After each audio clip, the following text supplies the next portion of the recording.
Morning, everyone, and welcome to Sunday morning at Environmental Coffee House. Yep, Environmental Coffee House. Pretty normal. Pretty normal. Good morning, Mark and Bob and I00 ILO. Chris Spavins. Hello, Chris. You know what, Chris? Let me get this up because really quick, I'm even starting out with yours. Books are the perfect gift. They don't need batteries, won't go out of style. You'll never need to fake enthusiasm like you would for socks. Plus, they make you look smart just sitting on your shelf. That is so funny because, I don't know, last week, if you listened to me last week with my ranting,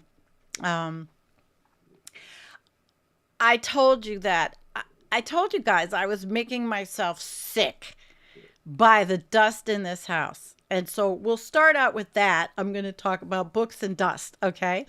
And what I'm starting to do now that I'm feeling a little bit better. As you notice, I have my neck brace on today, which is like my $14 neck brace from the medical place. Because it holds my neck up. I don't usually use it on shows, but I woke up with a boomer of a headache, which is normal lately, which I can't stand. But anyway, David and hi, Karen. It's great to have you all with me. So because Chris talked about this, and because, I have lots of books behind me. I have lots of books everywhere. My light went out. Why did you go out? I have lots of books all over the house, right? And so I'm going to start with one picture because yesterday, and I'm not going to tell you literally how long it's been since I've dusted this house. Hi, Jordan. Socks don't suck at all. I love you guys. This is great. I really like this Sunday morning stuff. Socks don't suck at all. Neckties, that's a sucky present. Yeah. Unless, of course, you're one of those stuck in the corporate office. Good morning. Good morning. Good morning. Oh, wait. I'll show you this with my lipstick mark because I'm always wearing something to keep me from drying up. All right. So let's get back to this. The shelf. So I started dusting yesterday, and so I'll show you this picture. Here's one of my shelves. And if you notice on the bottom, that's Greeley's book, Stress Are Us. I reference it. Overpopulation is his issue, but the book is incredible with so many resources to follow and research. He really backs himself up. But I went through, this is only one shelf. I'm not going to show you everything. Yesterday I started, but if you look at these shelves, and I have a lot of junk, and too much junk. And so I'm also cleaning up and trying to get rid of a lot of stuff. I have to, all right? So these were like so dusty, you really couldn't even see the wood. It was disgusting. Okay, it's been disgusting. I don't know why I'm living like that. Because you got to breathe, right? And so I've had this dry cough and I'm figuring, okay, I'm doing this to myself because I have all those cats and we all have this shit. We go outside and it doesn't matter where you live. You live in a city, you live anywhere.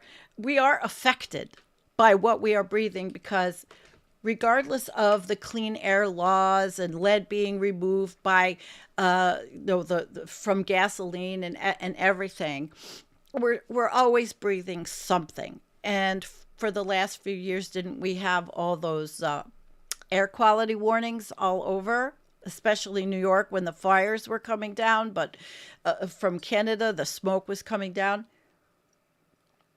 So I think about this shit, I think about this stuff. I think about everything. I don't stop thinking. But so I started, But this is, and I'll show you what's going on here today. Here's another part. Okay, that's a gift. Don't look at the stupid sign. It was somebody gave it to me, but this was also all dusty. It was pretty disgusting, you know. And I can't believe that I left it like that, you know, like that. But when you get feeling like shit, you know, you just don't want to do it. And then I said I needed a break uh from some of the stuff I've been doing on the show, at least until January, to get my mind together. I had been sick, you know, for whatever. I'm not going to complain, but yeah. Oh, geez. Your house is so drafty. You have fresh air all the time. Well, I have a pretty shitty insulated house, but I gotta have water on the stove, you know, because, well, where is my stove? Yeah. This is how I heat the house, my flexible flyer. And y'all know how I live. I really do live. I do have electric, but I'm pretty much you know, a very rural liver. So, honestly, another problem is I'm running out of firewood. And this is a big problem. But yesterday, Richie came up and he filled up the covered deck, right? But I don't have enough for the rest of the winter. There's just no way. No way. But it does look pretty today. That's this morning. It looks nice out there. It's freezing. Let me see. What is it here? It is 9 degrees Fahrenheit. So it's 9 Fahrenheit. Look at that. Yep. It's cold. It's cold. We're having a cold. And you can see it looks cold, right? But I've got the stove on. I've got enough. Yes, of course, Bob. Yes, he's right. But I have, yes, that's how I live, though. You know, I have 2 air purifiers running and humidifiers and pots of water on the stove. But I also have a pretty good stove. And when I open the stove, because I changed the combustor this year myself, I learned how to repair my own stove. I repaired it and it's doing really great, and very little backdraft gets into the house, you know, really very little. But the story about my friend Debbie and her husband Max, they bring me wood, and this year, and Max is, God bless him, 79 years old, and he still does it off his own property, and he gives me and his sister wood. I mean, of course I pay for it. So in the beginning of the season, he dropped a log on 1 foot. So that was 6 weeks out of commission. And then I don't mean to laugh because I love Max dearly and I don't want anything to happen to him. He never gives up. He's 79 years old. He will never give up. So they bring me my firewood, which he hasn't been able to get me the wood. And it's beautiful wood and it burns so well, you know, it really does. And I will say one more thing about Bob. You know, okay, I burn wood, right? But this year, I got rid of an old 33-year-old propane stove in my kitchen because the only way to have any gas here is propane. And pretty much I have been getting rid of everything that runs on propane except for the backup furnace and the furnace that's in the basement, which I keep at like 46. But that old stove, and what they don't like to tell you is that these stoves leak, whether they're gas in your kitchen, that's regular, you know, natural gas, bullshit statement, or propane, which they have to truck to my house. The electricity is not. And the electricity is actually carbon free where I live, which I've talked about. I mean, nothing is perfect, but it comes from hydropower in the falls. And my electricity is very inexpensive, and I don't run a lot of stuff. This office a couple times a week, and the fan on the stove, but I have like lots of solar stuff. You know, I don't know, whatever. It is whatever. But I know you all give a shit about these issues because you all live somewhere, right? You all live in a house or an apartment or a tent, you know. I mean, but everybody lives somewhere.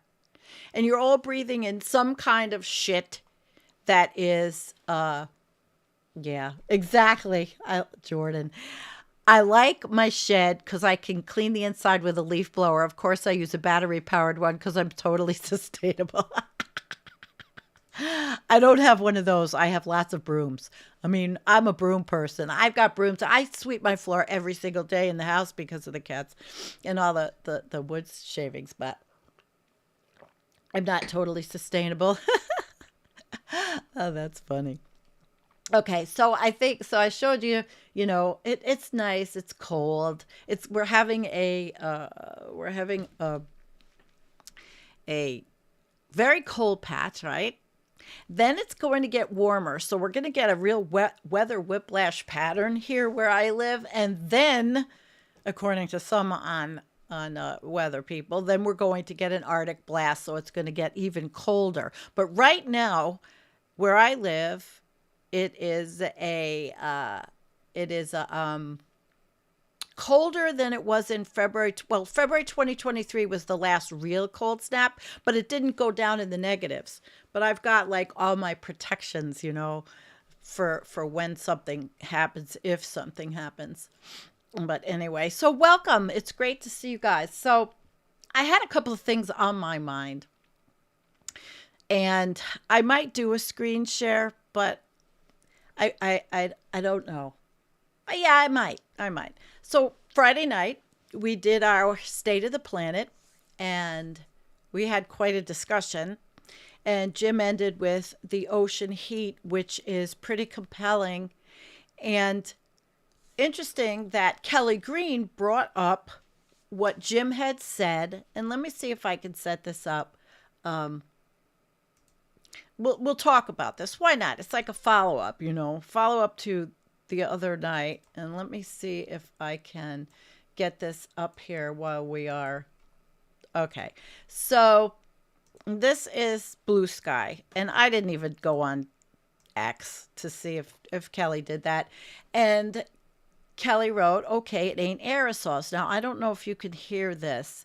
If I play it, it doesn't, I don't think it's going to be. No, I don't. I don't think it's going to work. But it was a little piece that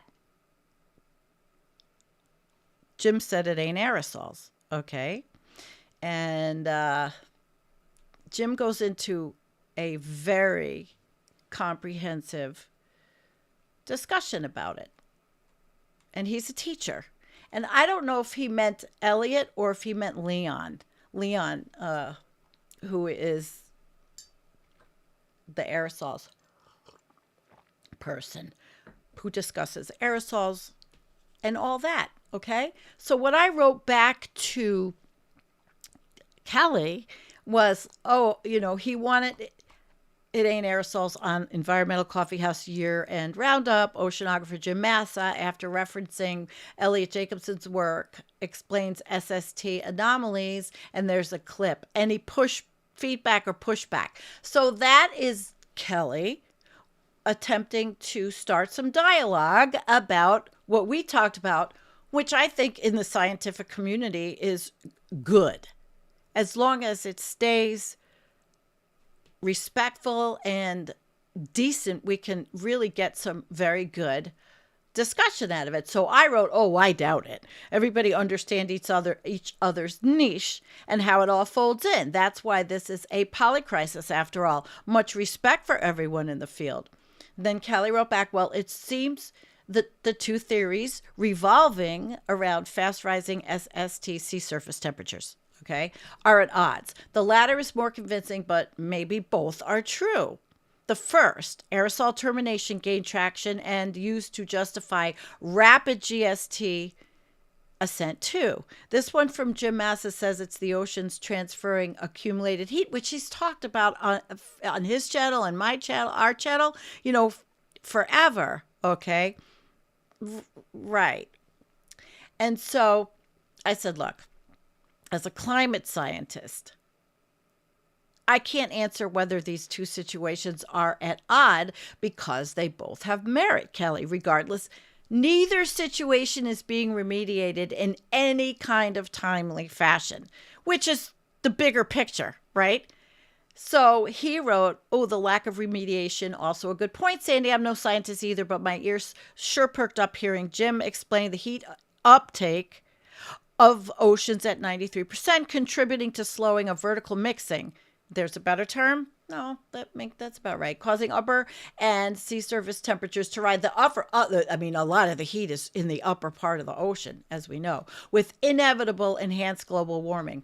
And then I just said, well, I find it overwhelming, and we've been doing shows together for years. Regardless, it's a disturbing statistic. So I did post a couple of my favorite, Copernicus and NASA, of course, and the ocean heat content on Copernicus. They talk about the long-term trend and the heat. Now, in 2023, global ocean heat content was the highest in record, goes back to 1993. And so all the statistics are here about ocean heat content, although I don't think they have not, NASA hasn't updated yet their information. But Copernicus has everything on it, right? Climate indicators.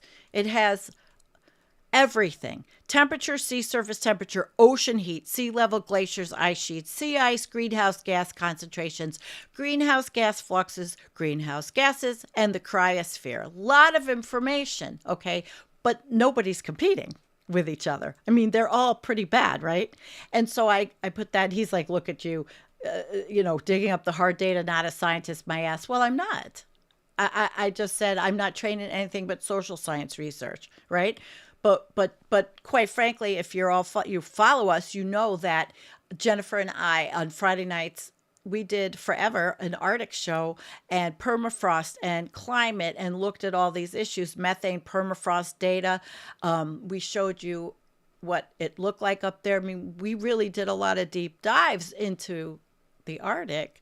And so basically that was what I call on this platform a decent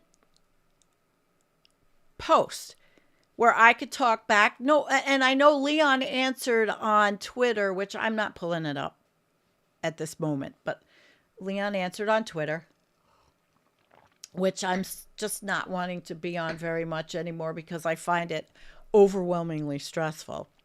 So that's the follow up from Friday night. All right. So that, I mean, that's what I can do.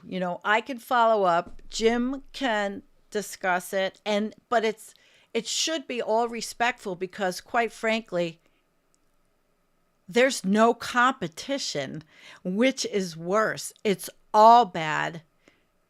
We fouled our nest. No competition.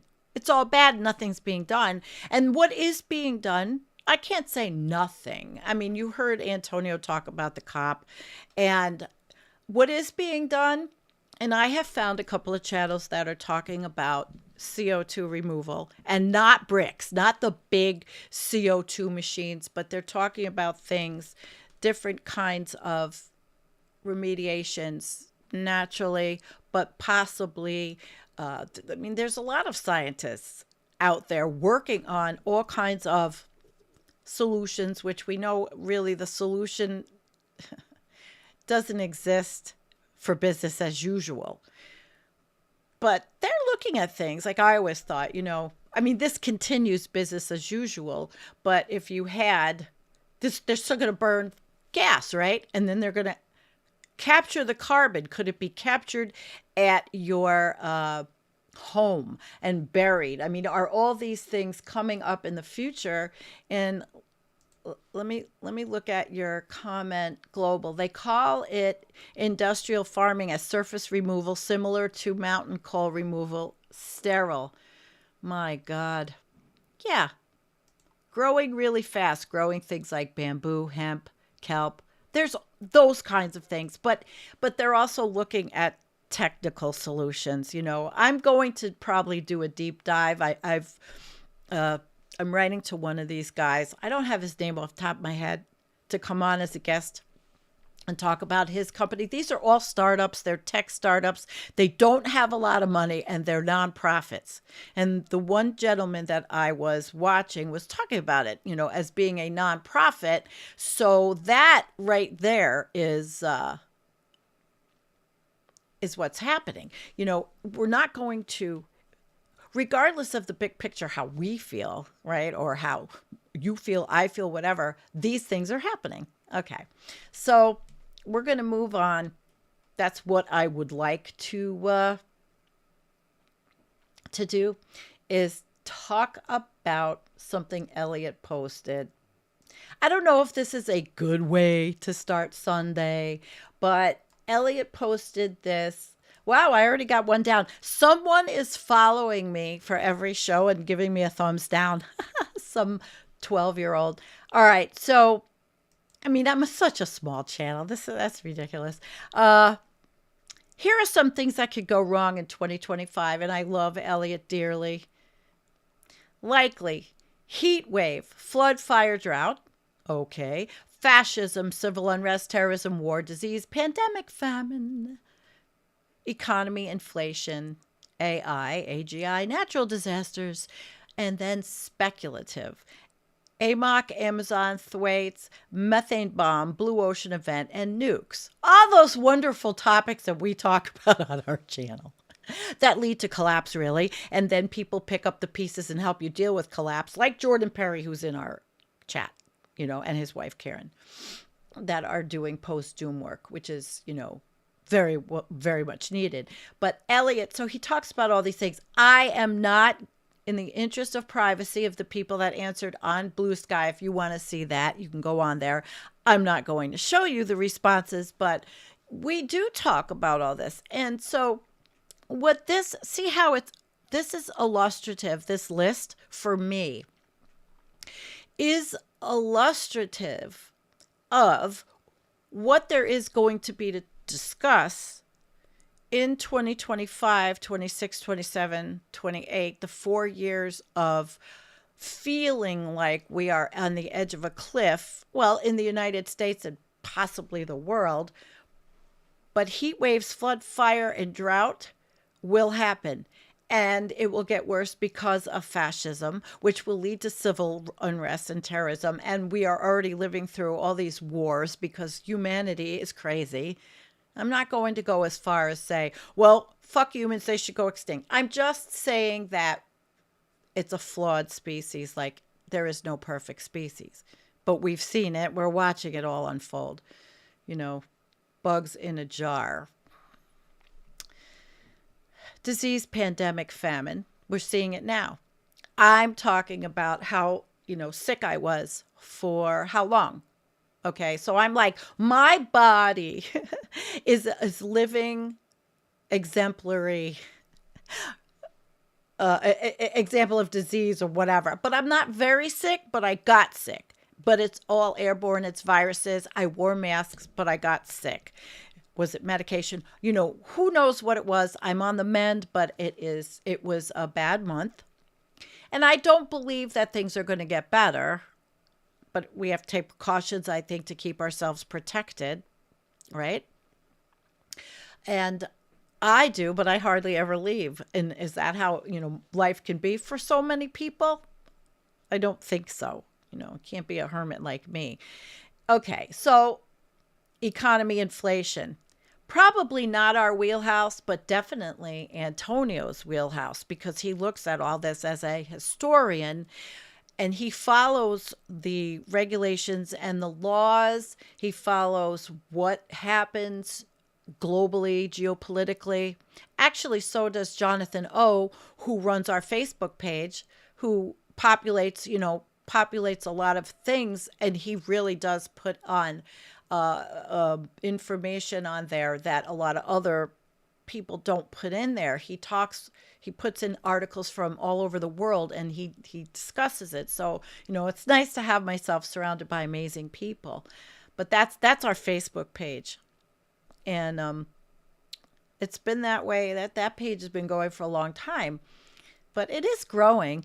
But it's only growing because of one or two things I put in that probed everybody. And God, one video got 32,000 views from my channel, from our Facebook. Doesn't mean that, anybody gives a shit about Environmental Coffee House.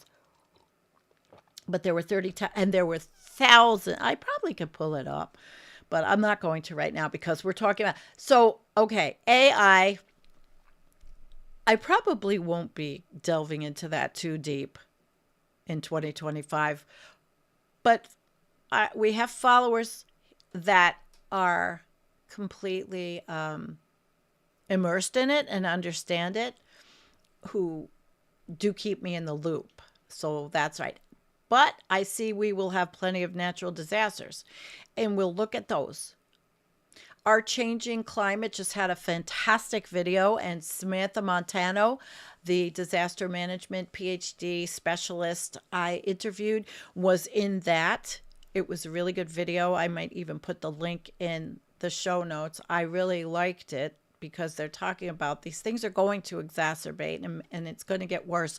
And of course, my comment is always to say, well, wouldn't it be nice if we didn't spend all these resources fighting each other? I mean, it's ridiculously utopian, and it's hopium at its max to think there would be no wars and no military-industrial complex to feed when disaster management and helping each other acclimate or live through or not all of these events as they come and as they get worse, because we have so many people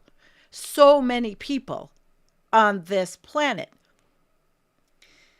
Speculative. Of course, we're going to talk about AMOC, the Amazon, Thwaites, methane bomb, blue ocean, nukes. So Eliot really laid out what we are going to do on this channel in 2025 that does not involve talking about the orange turd, because I'm not. Like I've said before last week, I'll say it ad nauseum. We're going to talk about what's happening, not the politics of it, because there are plenty of channels out there that talk about the orange turd ad nauseum. I don't have to. We don't have to. And thank you, Eliot. I don't know. I'm sure you're not watching, but there are enough horrible things to cover. Unfortunately, I know that sounds so awful, right? Enough horrible things to cover. And let's go to you guys. And because this is interactive. So let us see what... Hi, Bela LaGreasy. Yeah, boycott the next prez. That's exactly what I'm doing. I'm on this channel. We are not.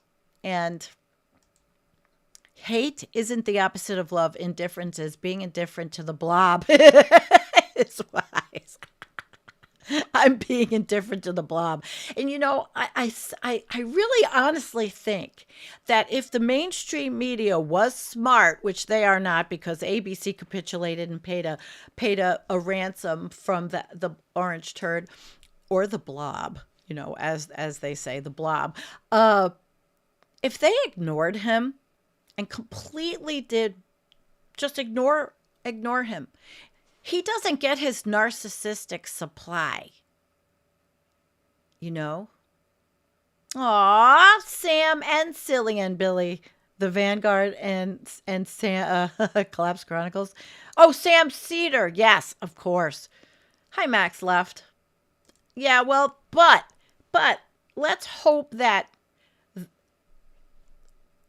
our environmental issues are talked about much more than squabbling on the left in between whose channel and who sucks and who doesn't, because we are in a polycrisis event.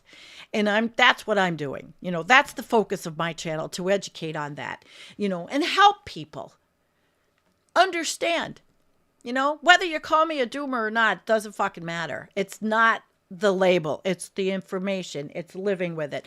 I'm bringing on people like Dr. Carolyn Baker also, who's going to help us from her perspective as an author to deal with all this stuff. She's a PhD psychologist, not practicing. She's been an author. Carolyn's coming on. Karen Perry's coming on. Jordan's going to come on. People are going to come on that are also going to support what's happening out there.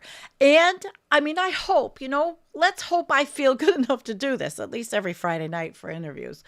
And I'm not dying, I just feel like shit sometimes because of things that happen in my life that are with me. Anyway, yeah. What, babe? Thanks. I'll bet it's not on the only. Max left. You must be talking to each other. Okay. I need a little bit more. I even brought the pot. I brought the pot in. See, this is a small percolator. Hey, it's electric. Or I can, because honestly, I hate gas, and I probably will go. Hello. I know you're busy. That's Alan. Alan we might have back on because I came up with wanting to talk about trains again, and he's a train he loves trains. Transportation, the old steam engines. We did a show together after Palestine, Ohio. Anyway, I just like to talk to interesting people, but we need to know the hard sciences. We need to look at the ramifications. That's why I like This Week in Collapse or Last Week in Collapse, because the writer goes around the world and shows everything that's happening in one newsletter, everything. And then I pick and choose what I think is important for us to look at more in a more deep manner. Yes. Okay. This is great. Yes, of course, Mila. We are going to. So I'm going to set up a way. I guess I have to be a little more professional, which I'm not. I mean, I was, but I'm not. I'm half-assed with my emails. I'm half-assed with how I invite guests. I do nothing professionally anymore. I mean, it would have been mortifying if my behavior at my old profession career was as bad as it is now. But then again, back then, I didn't have, chronic pain. And I know a lot of us out there suffer. These are the things I go through. I research pretty much everything. Maybe Kelly Green is right. I am a natural born researcher. Maybe I was trained in social sciences and human resources, but you can extrapolate one way of researching, and not just the stuff that the articles that we pull up for the shows, but I like to look at research articles, and then I do like to look and try to figure out when they use the methods, what statistical analysis. It's usually above my head, but I give it the old try, because it is fascinating. I mean, nerdiness, being in the nerddom, I think for a lot of us that are here, there's 49 with us right now, right? And like today, all of us that follow similar channels probably will be with Climate Chat this afternoon. I mean, there's a whole circle of people that Paul Beckwith that you can go to give you the rundown. But of course, Paul can do one fabulous video and dissect an incredible piece of scientific research or work and get 10,000 views. 10,000 views. Okay. That is, and Paul is genuine. Yeah, he went to COP. Unfortunately, and Paul, I love Paul too. I have a lot of love in my heart, and I don't like the negativity between people, which I know is natural. I mean, it's never not going to happen. But Paul, he does a good job. But I went to his channel and I noticed all of the videos from Azerbaijan got the least amount of views. And that tells me that really people are disinvested in that process now because it's not working. All right. So 29 years and everything's worse and worse and worse. And now it's gotten so bad it's sponsored in a fossil fuel petrostate that had performed a genocide, and it was not cool. You know, something different has to be done. But I don't know if that will ever happen, especially coming the next 4 years. And that's another reason why I like to use the cliff analogy, because sometimes we feel like we're going off that cliff. I have felt that very often, and I've even awakened in dreams that bottomless feeling. Somewhat like what skydivers must experience when they jump out of the plane. They jump out of the plane, and before their parachute goes off, they have a parachute. In mine, I don't. And they jump out of the plane and they wait. They go, some of them have jumped out from 20,000 feet, and they go down and they fly. They have learned almost aerobatics with their own body, and they go down, and then they let their parachute go off. And it's man, that's thrill seeking to the max, which I wouldn't be caught doing dead. Absolutely not. But anyway, I go off on these tangents, but these things, they're out there. These things people do. People, humanity, as we are creating all of these horrendous climactic situations and heating the oceans. There are still a lot of interesting people on our way down that are going to do things to the max, like those people that jump out of airplanes. I know this is weird. I get onto these tangents, and one of my ones I'd say for 2 years, I don't know how much I've talked about this, is aviation. And learning about aviation and instrument controls. I'll never be a pilot. I will fly. My father was. My stepfather stopped flying his private plane when he was 88 years old. Yep, fossil fuel intensive, but my folks went everywhere, and that's how they lived. And so I got this thing, and I started watching all of these disaster breakdown, pilot debriefs, AOPA, which is a pilot organization that now has a channel where they go through everything that happened that the investigations find, like the FAA, the National Disaster Safety.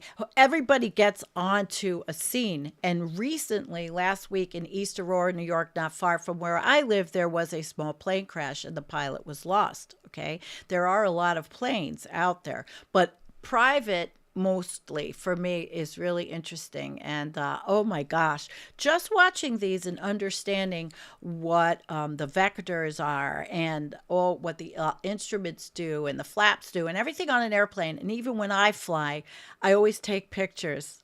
I probably should do a show on it. I don't like to fly, but we live in an environment where everybody lives far from each other, because that's the society that has grown and changed over my lifetime. Although people were flying back in the 60s and 70s, I've seen a lot of postmortems on crashes and analysis, and how things have transferred, how technology has changed over the years, which is why, in a way, looking at disaster breakdowns, pilot debriefings, understanding how airplanes work, flying, the different cloud covers, the different altitudes, the altimeter, the all the different things, is kind of like an analogy for me of the tech people out there that are looking for solutions to what we've already really gone over, many tipping points and planetary boundaries, as we've talked about on the channel with, Potsdam's research. But it is an analogy. So if they say, okay, look what we did with air travel. Look how sophisticated we've become. Now AI is going to come on the scene.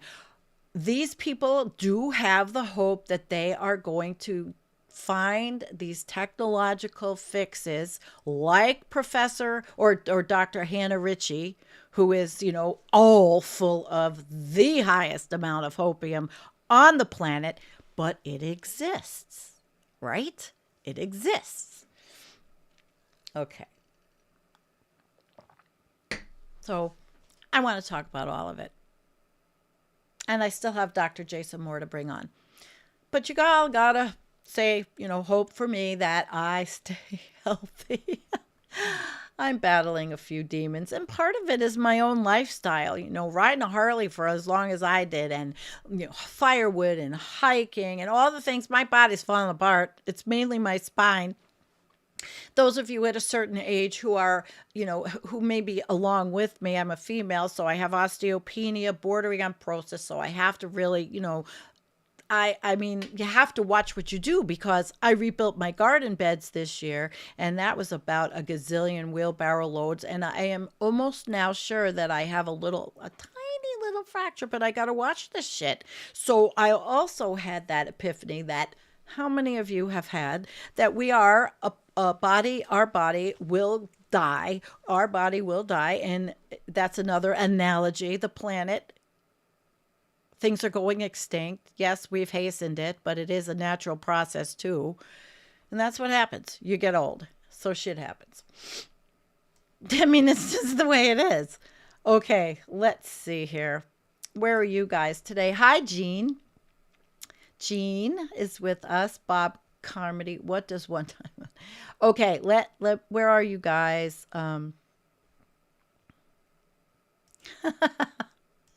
Yesterday, a motorcycle gang drove past our house. It's a club. Well, they all had leather jackets, red helmets, and a cross symbol on their backs. Oh, that sounds like one of the, the Christian motorcycle club. If they had a cross and they had a red helmet, that's probably the Christian motorcycle club that went by your house. They're all over.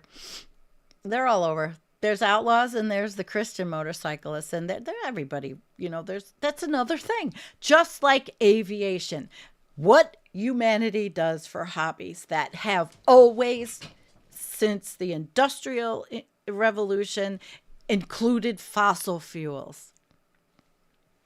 It is a fact, Jack. And if the techno people have their way, they're going to work till the very last minute on developing, changing, and whatever. Will it look like the Jetsons, or will they go underground in bunkers? I'd like to update that whole thing. Entropy gets to everything. Yeah.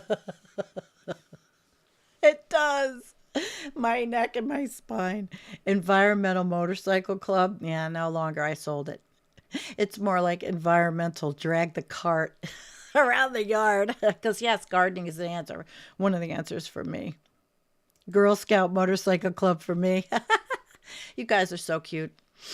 Yep. I'm digging this. I rolled out of bed at 10 after 9. Made the coffee.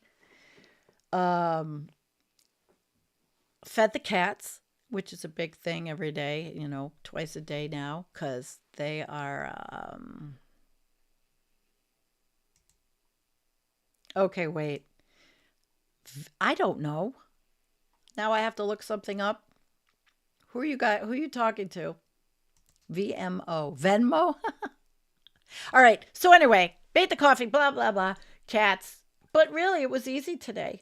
I set it up yesterday. And I didn't even start thinking about what I might want to talk about until this morning when I had that headache, and it just took me on a journey. I even have shit pulled up from the NIH because I'm thinking of, the question for the pilot. Okay. Yeah, that's it. That's right. I was thinking science. I'm like, okay, what in science is going on? You're talking about like VMO, you mean where they fly, where instruments pick up, where your localizer gets to an airport and it communicates with the plane, and it makes it so your plane stays in the middle of the runway. so you don't go off to the right and the left. There is, in aviation, holy shit, there is so much to know. You can't FAFO, because if you do, you'll be on the show Pilot Debrief with Hoover, who I really like, actually. I like the way Hoover does his videos. He breaks down these, and they're usually small pilots. He breaks down what happened, the situation, where it happened, and then he goes into the mechanics behind what happened, and then he talks about the pilot's behavior, what can be better. Training, of course, is always, the best.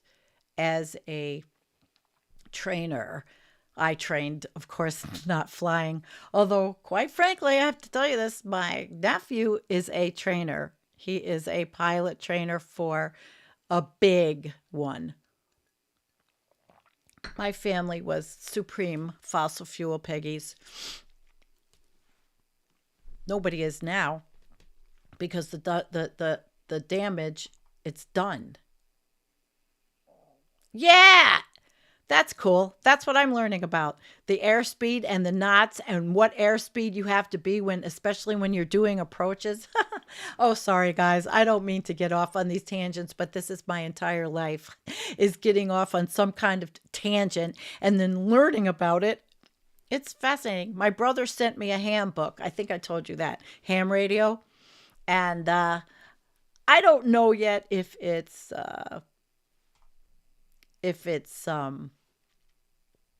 something that I will be interested in, but I'll give the book a try before I come back to more of the Tuesday, Friday thing, even though we'll get all those things. But ham radio, I don't know if any of you know about it, but will it be available when SHTF? I don't know. I didn't pull anything up on that. Okay, how long have I been? I'm trying to stick down. I don't want to stay as I don't even know if I want to talk about what I was going to talk about, but I might show you something that I've been thinking about too, really quick. But hey, Scott, good to see you. Oh my God. Looks like you guys are having pretty good. Make America Green Again. Hello. Hello. Okay. So maybe I will just show you the one more thing that was on my mind. All right, hang on. I'll pull this up. It is, okay. So I was thinking about what's going to happen with the NIH come the Orange Turds administration. And I guess I will go down this rabbit hole. It is because I think about, since I've been invested for the last month in my health more than before. Let me go back really quickly, Steve. Well, that's what my brother wants to be. And so he sent me the book, and that's what we're all learning this. Actually, my daughter is too. Okay, so clinicaltrials.gov is open. You can find out what's being studied. It lists them, but they don't review or approve the safety and science of all studies listed on the website, because that is peer review. They just list everything that's funded. So I had picked something, clinicaltrials.gov. I picked from what was happening in Buffalo, what was being studied. So this is Roswell Park Cancer Institute, and they're studying a community health education intervention for increasing community-driven actions to reduce the cancer burden in Western New York. And they are a cancer hospital. Okay, so they're doing this trial to evaluate a community health education intervention for actions to reduce the cancer burden in Western New York. So that's interesting studies. And what it led me to is, there's tons of things. You can look on this website and see what's being studied. But it did lead me down to a couple of different publications. And they're talking about, okay, is the NIH in for a major shakeup? Changes are going to come. And so there are people that are terrified and there are people that are actually not. So you look and you say, okay, Science magazine, they are talking about also that, which is Robert F. Kennedy. I think that there's a lot of fear, but yet some people are not in fear of some of his, like Bernie Sanders talks about the food systems, which I 100% agree with, that high fructose corn syrup is killing Americans and that it's out of control because Nixon had Earl Butz try to make food cheaper and then corn came up, bing, ding. Okay. So we don't know anything, about what's going to happen with NIH funding, basically. We know what they want to do, what these kind of people that wrote Project 2025, they would like to do, and I think, though, NIH extramural grants funding to block grants to states, the block grant, means which could mean the scrapping the agency's venerated peer review process. Now, that's not what I just showed you. Which I showed you was that they, on clinical trials, this is a database that lists clinical trials all over the country that is being funded by the NIH, but they do not review or approve the safety. They just list everything, okay? And, everything. So science has talked about their concern, especially about funding study for viruses, which is pretty heavy duty. And they talked about the change in leadership.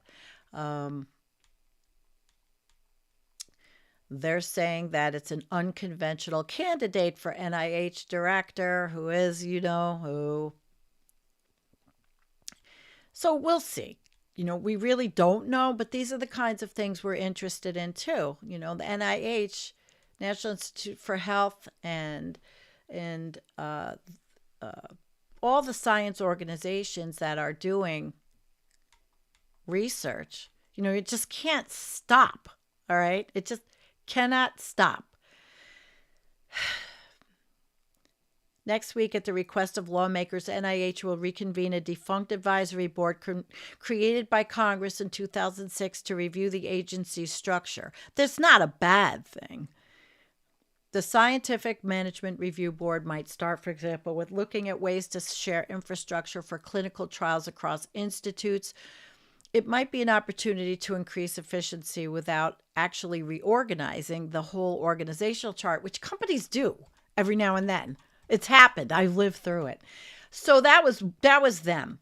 And then this is the guy, but I don't think you can hear this either because for some reason my sound is not on. So this is the guy to head the NIH. All right. And this is him on Shitter, which I only came on here to tell you this is the guy. Okay. He's from Stanford. So we shall see, right? Oops, that's not what I wanted. There was one article that I had. Oh, I guess it's gone. Well, anyway, so basically we don't know. And that is just one area I had been thinking about, was what happens to all the grants, because I was a research administrator. And so, of course, I think about that. I'm thinking about my friends that are still working in academia. And I think about, will 600 employees that are being cut from the NIH make a difference in, that's a lot of people, but it's going to take, you can't just summarily do it like, okay, this is what Ramaswamy had said. pick from what? Go from the front. So you start with A, B, C, D, and then you lay off the first layer. And then you pick from backwards, like Z, whatever. Now, when you're laying off, there is a federal WARN, the WARN Act. It's the Workers' Authorization and Retraining Act. WARN. And so it's like the duty to warn. If a corporation, let's say, is laying off more than 50 people in the area, or is it 100? It could be 100. And there's big layoffs happening. There's a big layoff happening right now in Buffalo, and they have to abide by the WARN Act. So there are sometimes random ways to pick who you're going to lay off. I mean, it sounds horrible. He wasn't actually, he wasn't saying anything scientific, but you do have to document. And I'm sure the federal government will have to do that unless someone takes those laws and says, well, they're scrap. We're going to do what we want. We're going to lay them off however we want and not even look at the federal laws that have been created to protect these people. Okay? To protect these people through the WARN Act. And you have to have, because I've done it as an HR professional with a large project, you have to have your whole plan documented as to how you chose who was laid off. If a whole entire project was scrapped, which is not going to happen at the NIH, you didn't have to have that burden of proof as much because you could show that at least the federal funding was finished. So either the project was finished, and I'm talking just my experience in research. The project was finished, so the funding's over, but you're still laying off a sizable bunch of people, which all knew that it was going to be over. The funding was going to be over. Or a research project doesn't get refunded, which actually could happen in the bigger schools. We don't know. We really don't know. So all of this is on my mind. But the WARN Act does help people, and it's supposed to help them get other jobs. So 600 people from NIH. How many civil servants nixed?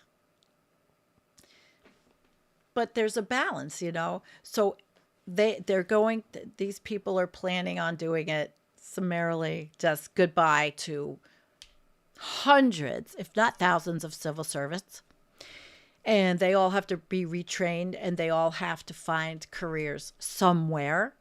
And will that be in the private sector? Don't know. Science in the private sector, it's scary if it's all private, like what's happened to big pharma, Then there's the other side where you can look at, okay, not that way, but we get single payer health care.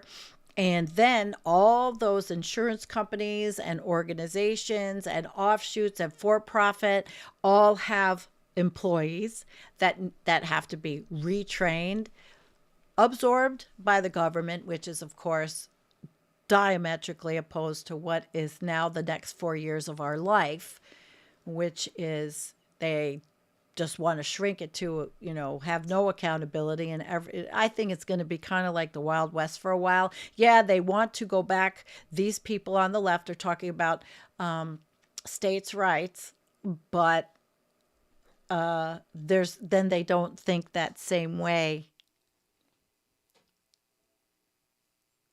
Put it this way. They want to be in your bedroom. That's sad. But let's go back to science a little bit, and you guys. So again, I basically went over what a week in my life is like, but through the things that I research and what I look at, and I have looked at all of the political stuff, but not ad nauseum, because it makes me sick and I'm trying to heal. And so my emotional well-being is really good for you to have a sandy, emotionally well-off person. And that way we can stick with what we've been doing and maybe do it better. I know Jennifer will come back with me.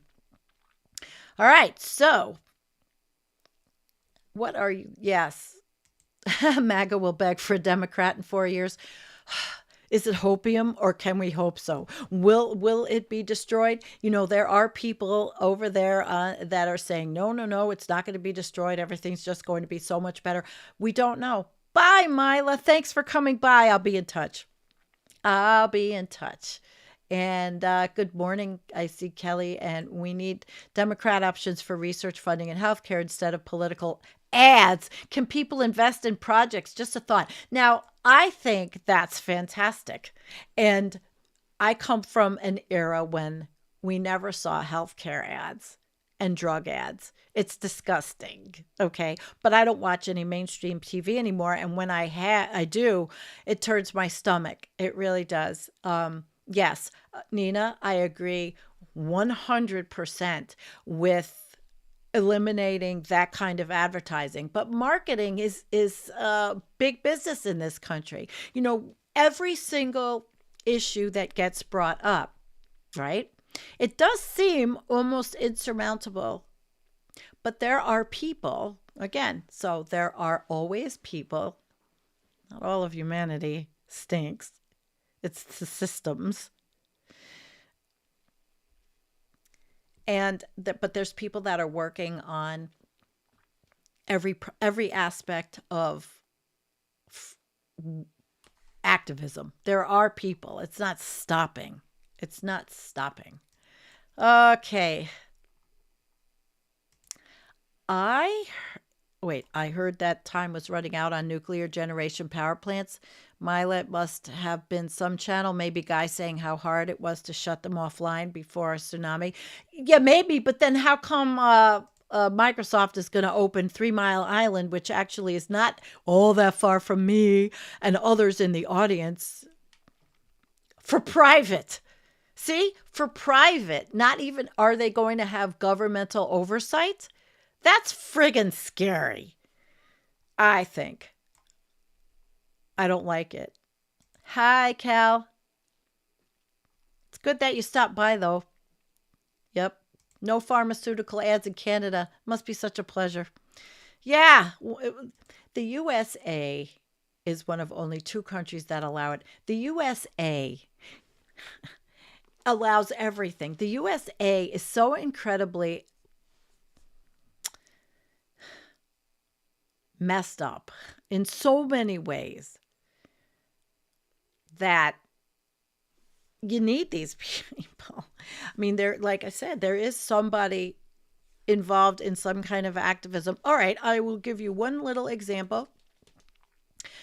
Around here, one of the big things is toxic sludge or sludge from industrial process byproduct, all kinds of stuff, but being used here on the roads or in fertilizer. I mean, it's really horrible. So that's an issue that people that I am literally close with are working on here in New York State, the sludge issue. Okay. I myself am thinking of getting back in to the anti-fracking movement, because I don't want to see where I live, which is called the Western New York Wilds, fracked, because we are on Marcellus shale and it will destroy waterways. And now I'm thinking about it, but isn't it wild that now on the precipice of 2025 in the United States, if you think of, and it's been getting worse, obviously, but if you think of doing any kind of environmental work or activism, even if it's just an organization, a local nonprofit, trying to fight to keep fracking out of the state. And my congressman is now saying that, oh, I'm on the energy committee, and we are on top of all of this Marcellus shale. And there are farmers I know for a fact that would shell out their farm. And it's a real conundrum, because energy is what is the root of all evil, actually. I mean, solar farms and windmills aren't going to ruin our wells. And then they have the other side effects. I mean, there's something wrong with everything. that has to do. But yes, it's a horrible environmental impact. And so, do I want to spend time now in my life opening myself back up to the public in an anti fracking fight that might go against some of what my neighbors want in an educational way? And uh, to show them what's happened in Pennsylvania and Colorado and other places that have allowed fracking. But the congressman is a total ass like a toady, and he is saying that, well, if we want to remain energy independent, this is the way to go. Just ruin, New York State along with other states. And then they talk about Trump and his wait a minute. I'll get you in a minute. Okay. Trump and his wait. The quest for energy independence, and if the tariffs even happen, if they happen, when they happen, Canada already saying, well, guess what? FAFO on sending any kind of products of tar sands and fracking down from where they ruin their country. Okay, so I visited the Marcellus Shale region. I heard stories and saw for myself the VOC meters off the scale, hillsides and trees dying of fascist presence. It's happening here. The trees are dying anyway, and we don't even have fracking. Yeah. Yeah. It's all anti-fracking movement is essential again because Canadians will get pissed and reduce oil. Yeah, exactly. Oil exports out of Alberta. So I circle back to why I feel like we're on the precipice of that cliff, which I started out earlier talking about, that feeling of falling and not having that parachute and dealing with that feeling for the future, because people need that support. We'll see. Now, you said something, Chris. We should focus on AI as a tool for resilience and mitigation, emphasizing its potential to optimize resource use, predict environmental crises, enhance sustainable practices, if it is used in that way. And I do have someone that really studies this, so maybe he'll want to come on and do it, because I'm not. I mean, I could get someone. However, environmental. All right, wait, where was your first? Oh, why would my neighbors want fracking? Because they want money. Because they believe the lie. They're in the cult. I'm sorry, they're in the cult. And energy independence. Energy independence goes along with the American flag. Okay? All right. Okay, what's going on? However, environmental advocates and local residents are raising alarm over the mine's proximity to Lake Superior and the pristine Porcupine Mountain, a 60,000-acre wilderness area. And yeah, that goes to mining for all kinds of crap to run everything else that we have. Chevin's paradox. We're just going to use more and more of it. The proposed site's waste management plan includes a waste basin to store mining byproducts, sparking fears of potential leaks or ruptures that could threaten the lake and nearby Presque Isle River, which is also not that far. I've been there very many times. It's beautiful in Pennsylvania. So everything we do I have to go on? Everything we do, everything we do in the name of energy. But nobody's going to go back and live. I mean, I have a friend I recently met, convinced we're going to go, oh, I'll be Amish. But the Amish use gas in their sawmills, and they use kerosene in their candles. The Shell's paradox. No. Yeah. Sure it does. Well, isn't that why Microsoft wants to reopen 3 Mile Island for themselves? My gosh, there'll be enough to talk about and digest and learn in 2025. If you want your political fill, there's plenty of people that are going to give it to you. And we're just not one of them. Wars are different, and I will cover those. I think that Last Week in Collapse does a good job with covering the wars and linking to who's covering, and maybe I'll just end with the fear I have of what's going to happen in the Middle East. And I can't even go there. I want to go outside and not be depressed. But it's very easy to say, okay, I'm here in Western New York. I'm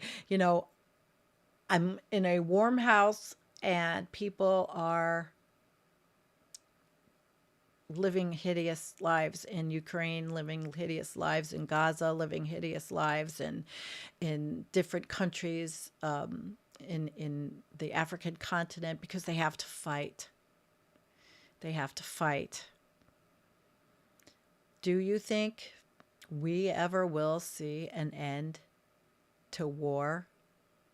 Or is that one of those things, like Eliot mentioned on his Blue Sky, that is going to be another FAFO?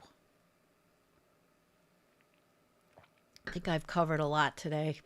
An hour and 15 minutes.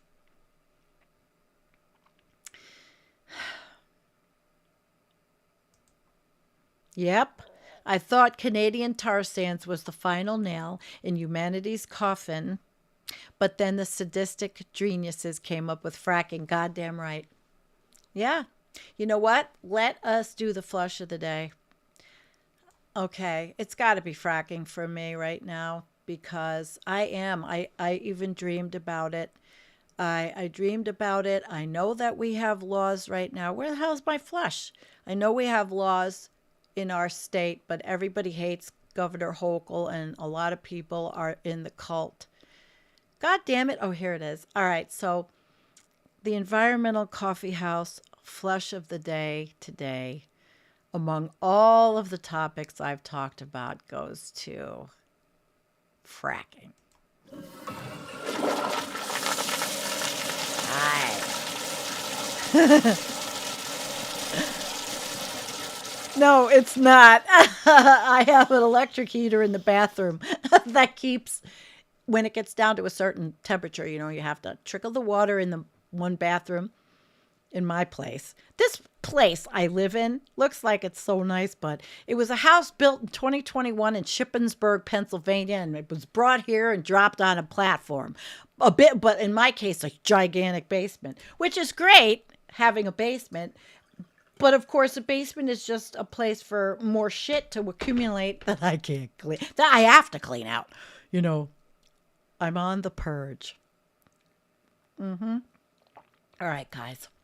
It is wonderful. I'm not going to be here Tuesday. But guess what? Matt set up a show for Left Past 10 on Christmas night. Now, that's the day I probably have to drive, because I want to see my daughter, and so I'll go to her father, and we'll blah, blah, blah, but I'm coming home because I don't want to stay.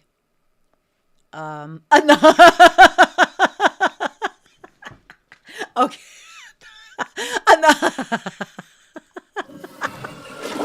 All right. I actually have. I have a video. Okay, I have a video of the flush also. You're funny. All right. Well, nope. I'm doing this every Sunday for whatever, for how long as I can get my shit together. But like I said, this is easy. It was easy. Sometimes when you just start thinking about things at the last minute, it's kind of cool instead of planning for 12 hours on one show and then being so stressed out over making it the way you want it. And this worked out great. So I'm liking these Sunday mornings. It's good. Good start to my day. I don't even have to get dressed. These are feety pajamas. All I have to do is pull on my boots, get my coat on, get my shit on, and I got to go out for my walk. It's cold. It's 11 degrees Fahrenheit because I'm an idiot. So I don't have Celsius pulled up. All right, everybody.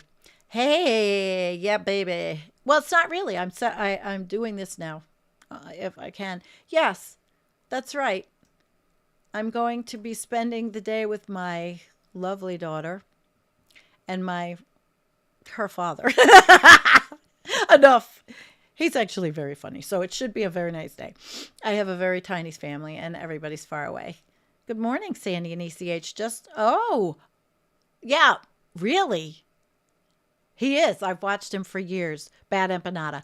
Yeah, he had takes long before what's happening now in the Middle East. Yeah, I definitely. Actually, yep, I like him. He was one of these guys that did this wonderful rebuttal to Kyrgyzstan video. Yeah, maybe I will. I need a secretary. No, it's okay. Okay, copy that. All right, happy holidays. I'm going to say goodbye. Start my day now that I did this. I'm digging it. And I don't even have to get dressed today because I don't have to go anywhere till tomorrow. Thank you all for coming. Peace. Be well. Love your neighbor. Love the one you're with. Boo.